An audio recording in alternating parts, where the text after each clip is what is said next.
தெய்வபுத்திரனே தவறு செய்யும் போது சாத்தானை தவிர வேற யாருக்கிட்ட உதவி கேட்கறது? ஒரு மலையாள படத்துக்கு இவ்வளோ அட்வான்ஸ் புக்கிங்காக, அதுவும் ஓவர்சீஸில் அப்படின்னு வியக்க வைக்கிற அளவுக்கு ஒரு மிகப்பெரிய அட்வான்ஸ் புக்கிங்கை இதுவரையும் ஓவர்சீஸில் கலெக்ட் பண்ணியிருக்கு. இன்றைக்கி தேதி 20, இந்த படம் ரிலீஸ் ஆகிறதுக்கு இன்னும் 6 நாள் இருக்குது. 27ஆம் தேதி தான் இந்த படம் ரிலீஸு. இருந்தாலும் இப்போவே இந்த படம் ஒரு மிகப்பெரிய வசூலை அட்வான்ஸ் புக்கிங்கில் கலெக்ட் பண்ணியிருக்கு. எந்தெந்த கண்ட்ரியில் பெரிய வசூல் அப்படிங்கிறத இந்த வீடியோவில் நம்ம ரொம்ப தெளிவாக பார்த்துருவோம். அடுத்ததாக சலார் பார்ட் 1 நாளைக்கு இந்த படம் ரீரிலீஸ் ஆகுது. இதுவரையும் அட்வான்ஸ் புக்கிங்கில் எவ்வளோ கலெக்ட் பண்ணியிருக்கு அப்படிங்கிறத பார்ப்போம். ரீரிலீஸ்லேயே இது ஒரு நல்ல அட்வான்ஸ் புக்கிங் அப்படின்னு நம்ம சொல்லலாம்.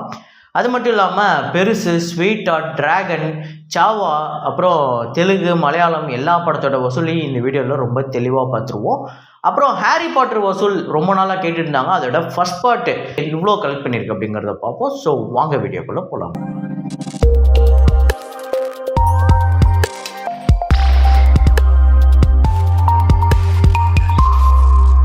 நேற்று வீடியோவில் நான் ஒரு ஃப்ரேம் ஒன்று வச்சுருந்தேன். அதை நிறையா பேர் கரெக்டாக கெஸ் பண்ணியிருந்தீங்க. அது என்ன ஃப்ரேம், என்ன படம் அப்படிங்கிறத பார்த்துட்டு வாங்க.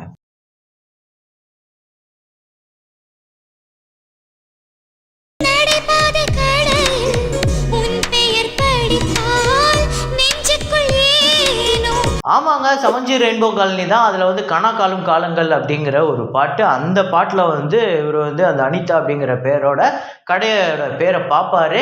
ஸோ அதை பார்த்து அப்படியே நிற்பார். அது கூட லிரிக்ஸ் கூட அதுக்கேற்ற மாதிரியே வரும்.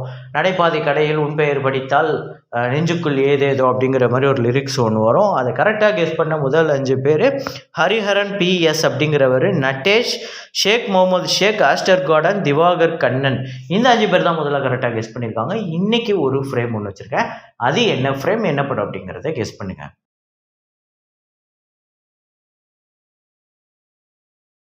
வீடியோக்குள்ளே போகிறதுக்கு முன்னாடி இந்த வீடியோக்கு லைக் அப்படிங்கிறத ப்ரெஸ் பண்ணிவிடுங்க. சப்ஸ்கிரைப் பண்ணாமல் பார்த்துட்டு இருக்கீங்க அப்படின்னா நீங்கள் கண்டிப்பாக சப்ஸ்கிரைப் பண்ணி பாருங்கள். ஸோ தொடர்ந்து அந்த சப்போர்ட் கொடுங்க. சாவா திரைப்படத்தோட டேட் 34.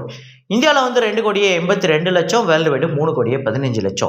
ஸோ டோட்டலாக இந்தியாவில் 678,15,00,000, வேர்ல்டு வைடு 768,29,00,000. இந்த படம் ஒரு பெரிய ப்ராஃபிட் எடுத்திருக்கு. டிப்ளமேட் நேற்று 6th டே, 6வது நாள் இந்தியாவில் 1,78,00,000, வேர்ல்டு வைடு 1,98,00,000. டோட்டலாக இந்தியாவில் 21,22,00,000, வேர்ல்டு வைடு 25,33,00,000 இந்த படம் வந்து வசூல் பண்ணியிருக்கு. ஒரு பாதி கடல் தாண்டி இருக்கு அப்படின்னு சொல்லலாம். ஆனால் இன்னும் இந்த படம் இன்னொரு 25 கோடி வசூல் பண்ணாதான் இந்த படம் ஒரு வெற்றி படமாக அமையும்.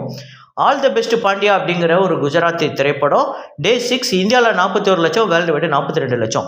ஸோ டோட்டலாக 4,24,00,000 இந்தியாவிலையும், வேர்ல்டு வைடு 4,47,00,000 இந்த படம் வந்து வசூல் பண்ணியிருக்கு. ஆல்ரெடி இந்த படம் ஒரு பெரிய profit. Court state versus nobody அப்படிங்கிற தெலுங்கு திரைப்படம் டே 6 ஆந்திரா தெலுங்கானாவில் 2,31,00,000, வேர்ல்டு வைடு 2,95,00,000. டோட்டலாக 25,37,00,000 ஆந்திரா தெலுங்கானாலையும், வேர்ல்டு வைடு 34,54,00,000 இந்த படம் வந்து வசூல் பண்ணியிருக்கு. ஒவ்வொரு நாளுமே சூப்பர் கலெக்ஷன் எடுத்துகிட்டு இருக்கு. இந்த படத்தோட பட்ஜெட்டே 10 கோடி தான். ஆனால் இப்போவே இந்த படம் கிட்டத்தட்ட 35 கோடி கிட்ட வசூல் பண்ணிடுச்சு. ஒரு 50-60 கிட்ட போகும் அப்படிங்கிற மாதிரி சொல்கிறாங்க. பார்ப்போம். இந்த படம் நீங்கள் பார்த்துட்டீங்க அப்படின்னா உங்கள் எத்தனை பேருக்கு இந்த படம் பிடிச்சிருக்கு அப்படிங்கிறத கமெண்ட்டில் போடுங்க. ஆஃபீஸர் ஆன் டியூட்டி இந்த படத்தோட டே 28 கேரளாவில் 25,00,000, வேர்ல்டு வைடு 30,00,000. டோட்டலாக 32,57,00,000 கேரளாலையும், வேர்ல்டு வைடு 53,05,00,000 இந்த படம் வந்து வசூல் பண்ணியிருக்கு. மர்மர் திரைப்படத்தோட டே 13 தமிழ்நாட்டில் 5,00,000, வேர்ல்டு வைடு 6,00,000. ஸோ டோட்டலாக 6,02,00,000 தமிழ்நாட்டிலையும், வேர்ல்டு வைடு 6,38,00,000. அப்புறம் ஸ்வீட் ஹார்ட் அப்படிங்கிற படம் டே 6 தமிழ்நாட்டில் 18,00,000, வேர்ல்டு வைடு 20,00,000.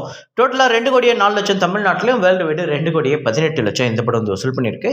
அப்புறம் பெருசு திரைப்படத்தோட டே 6 தமிழ்நாட்டில் 14,00,000, வேர்ல்டு வைடு 15,00,000. டோட்டலாக 2,86,00,000 தமிழ்நாட்டிலையும், வேர்ல்டு வைடு 3,04,00,000.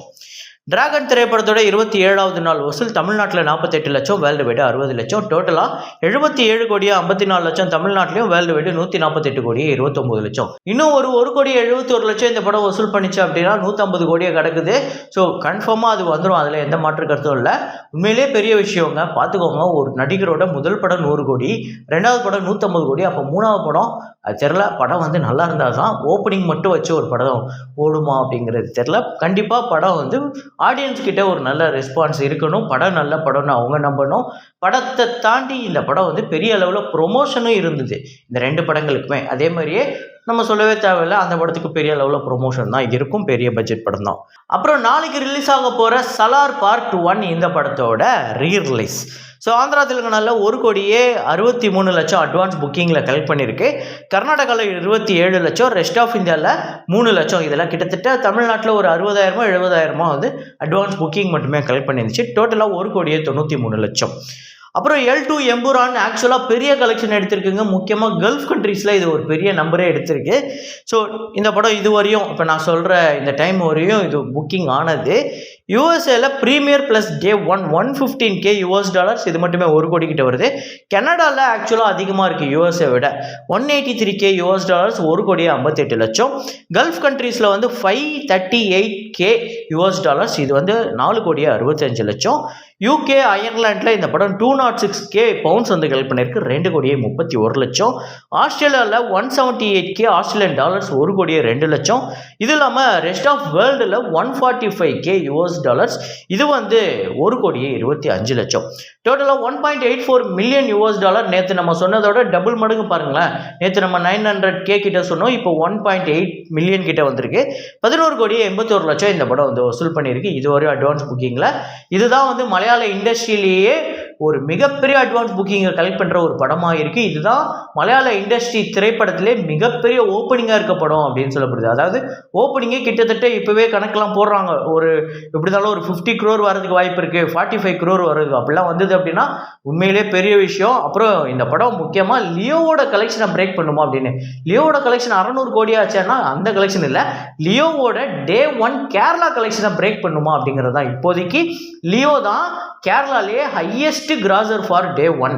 ஸோ அந்த கலெக்ஷனை வேறு எந்த படமும் இது வரையும் பிரேக் பண்ணல. மேபி இந்த படம் அதை பிரேக் பண்ணும் அப்படின்னு ஒரு பெரிய எதிர்பார்ப்பு இருக்குது. அதையும் நம்ம பொறுத்திருந்து பார்ப்போம். ஸோ L2 எம்புரான் இந்த படத்துக்கு ஒரு மிகப்பெரிய எதிர்பார்ப்பு இருக்குது. அதே மாதிரியே இங்கே இந்தியாவிலேயே இந்த படம் வந்து ஒரு பெரிய அளவில் அட்வான்ஸ் புக்கிங் எடுக்கப்படும் அப்படின்னு சொல்லப்படுது. ஸோ பார்ப்போம் எந்த அளவுக்கு இந்த படம் வந்து ஓவர்சீஸ்லேயும் இந்தியாவிலையும் டே 1 கலெக்ட் பண்ண போகுது அப்படிங்கிறது பார்ப்போம்.